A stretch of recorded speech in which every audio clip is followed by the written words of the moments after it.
This video is a book review for The War on Gender, Postmodernism and Transidentity by Rae Randall.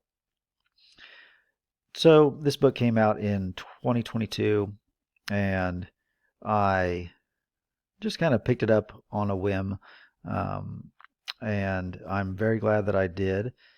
It's one of the nicest things that I was able to pick up on, in the first pages, is that Rae Randall, the author, who is a trans woman, is very respectful toward her opposition, which happens to be the extremes of both sides, but primarily, I would say, the left in its cultural Marxist form. And it's very difficult to find writing that presents itself in the form of calm reflection. And it's obvious that this book is what it claims to be, a series of reflections drawn from a lifelong experience, an experience that is anomalous and therefore very revealing to those who don't have intimate experience of that anomalous context, but without being too enmeshed in present political battles. So you're seeing someone who has a sense of distance and the years of watching things happen and is able to look back on decisions that have been made and to determine somewhat objectively, what was done correctly, what wasn't. And that means a lot compared to a lot of the lobbyists and messages that you hear, which are usually people who are, out in the thick of it. And it's usually a pretty emotional context, and you don't pick that up here. She doesn't have the shrill condescension of the left or the, I guess, pharisaical moralizing tones of some on the conservative right, although I would say that, the book does strike me as a conservative book. So if you need me to pigeonhole it as liberal or conservative right off the bat, I mean, it's more conservative, but at the same time, it's showing conservatives a point of view that they would not jump to be able to see, or one that they would rather not see. So it's very helpful if you're on the right, because again, it's not adopting that condescending left-wing attitude, that if you don't agree with me, you're a transphobe. So very good if you're on the right, but if you feel like you're kind of ignorant of this subject, of the terminology, which is always kind of daunting and always growing, you almost feel like you need a gender dictionary to get through any conversation about it. And if you've just been confused about where everyone's coming from, aside from that, I'm not going to go through and, go through chapter by chapter or anything. But I think its central value is in revealing the utter complexity of life. And that's something that is so hidden in our politics. But the complexity of this issue, which is a fundamental aspect of life, of the human condition. And so that's something that almost everyone who talks about gender, at least in the realm of public dialogue and politics and academics, wants to ignore. So this is a democracy where, everyone is supposed to be informed about everything. And by being informed, they're supposed to develop opinions about everything. And the result is not, not the, I guess the idealistic outcome where everyone becomes a scholar and is educated and able to make reasonable, contributions to society. But it's the opposite. It's that every complex issue of life gets distilled and oversimplified and drastically or basically destroyed so that it can't actually ever be addressed as it is. And that's kind of what you find in the debate about sexuality and gender. So it's a perfect case in point of how things get unbelievably ideologically oversimplified as soon as they become a subject of popular conversation. And so again, she argues and corrects and sort of moderates both sides, because on the right you have this idea that there's really nothing complicated about this issue. You're either born a man or a woman, and that's that. The only reason it can become complicated is if the liberal progressives make it complicated by inventing arbitrary classifications for the sake of undermining all traditional social structures. There's truth to that in the sense that it really is what some are doing.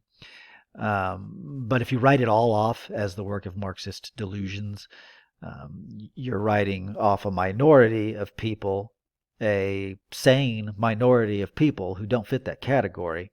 And the reality is that things are complex and there are anomalies, exceptions to the rule, as much as we don't like it. And it doesn't have to call into question the rule. There's the old saying, exceptions prove the rule, and that can be true.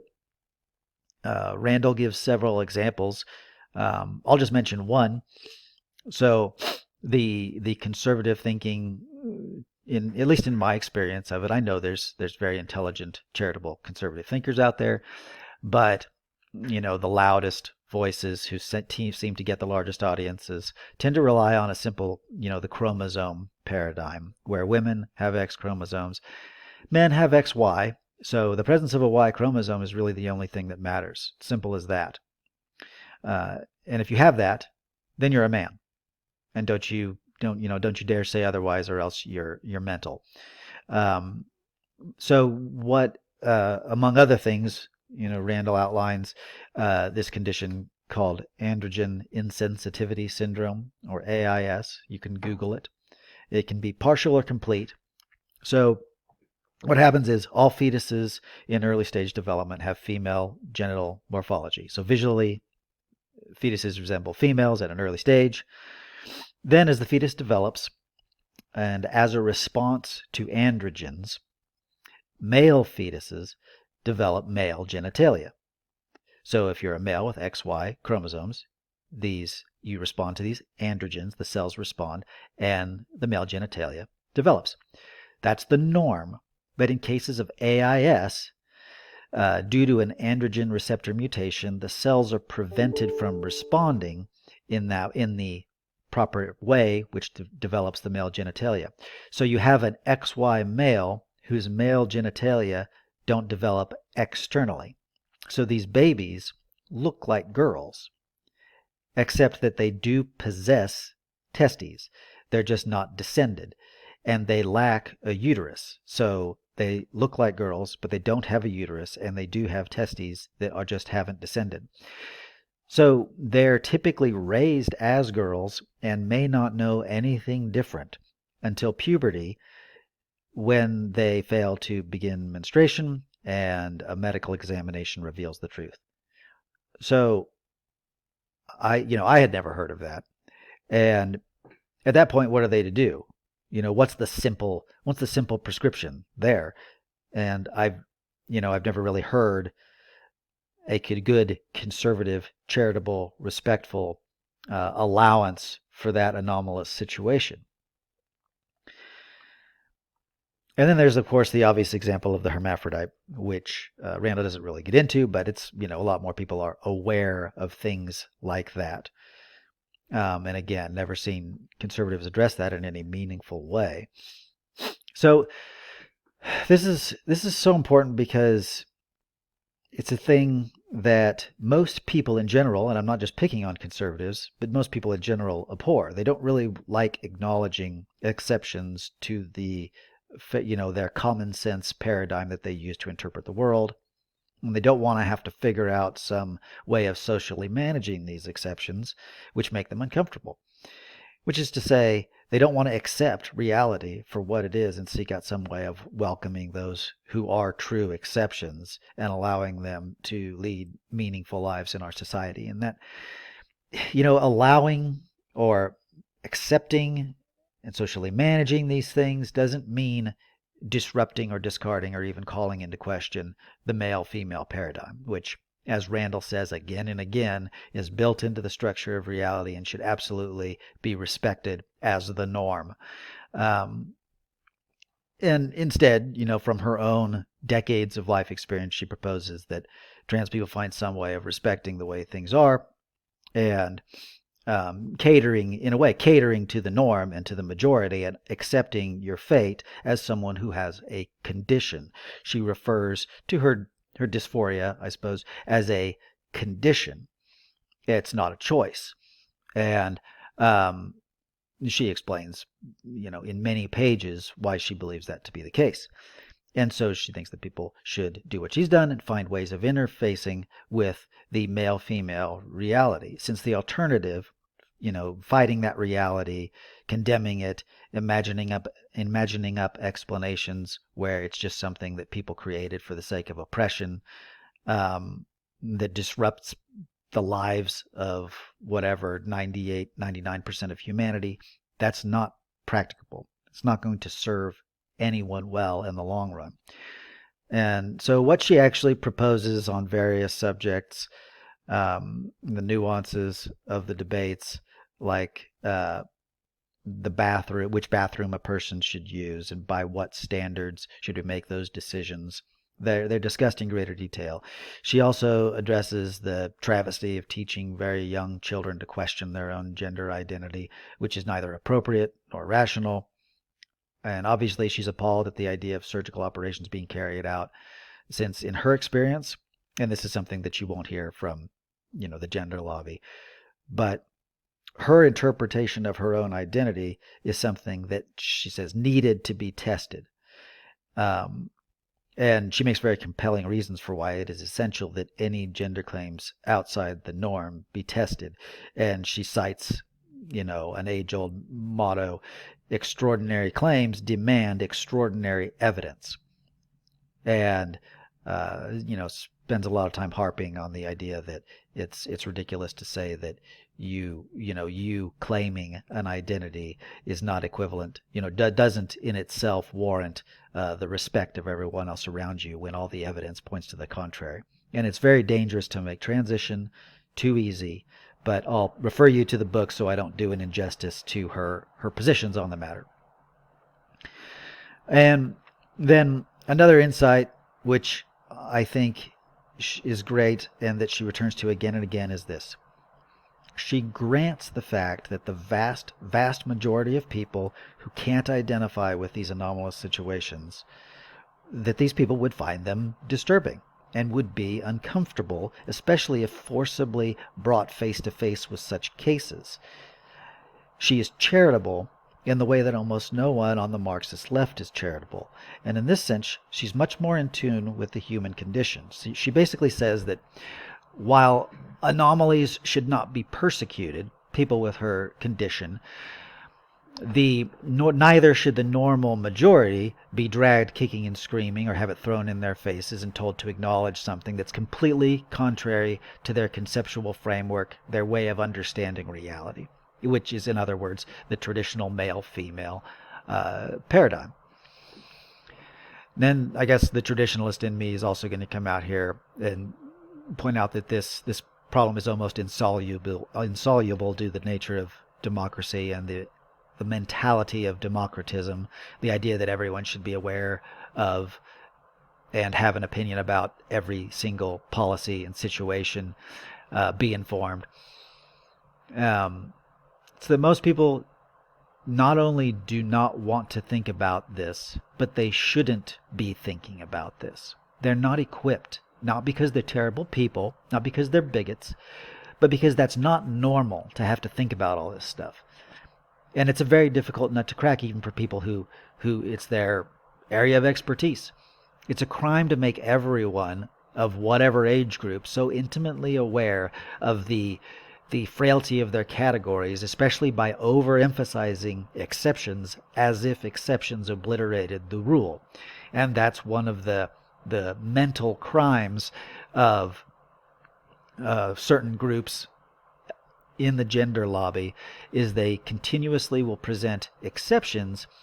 And if there's an exception to your definition, if it's difficult to actually limit a concept by a definition, what is a man, what is a woman, then they will just parade these exceptions out and act like that's all there is to it, and therefore the category or your definition of it are meaningless.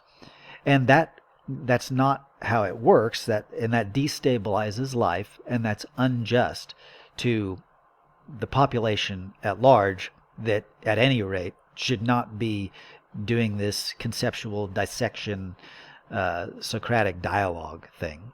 And just as, and I suppose this might be a little mischievous to put it this way, but just as Socrates was, I'll just say, didn't fare well with his society by being as obnoxious as he was being, I guess I can kind of relate to the way the crowd responded to him, and he shouldn't probably have expected anything different.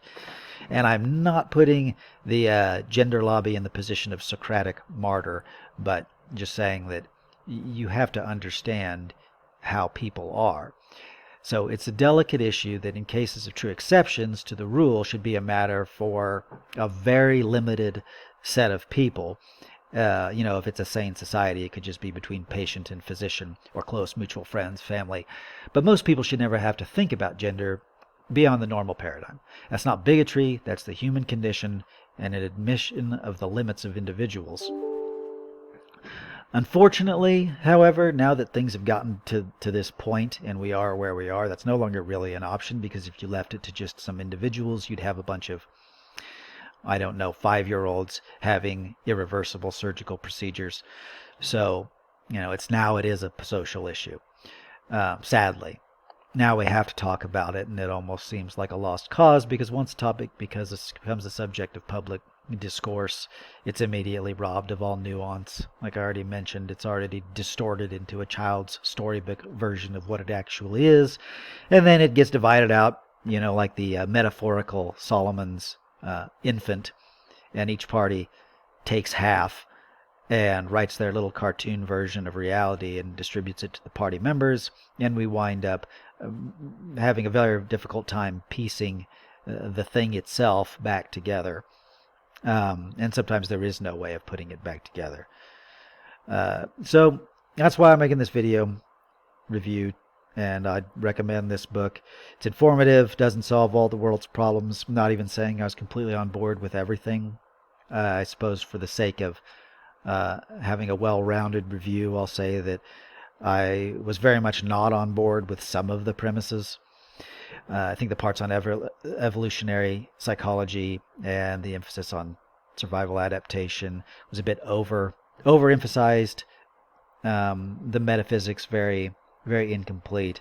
But again, that's due to my philosophical background and where I stand on things. But honestly, that didn't rob the other sections of their value. Her experience and explanations, her sound advice remain valid, even if I, tore out all the pages I didn't care for, which I did not do. So if you have an interest in the subject, get a hold of the book, and I don't think you'll be sorry. And Claire, if you happen to stumble upon this review, thank you very much for contributing some good sense to this conversation.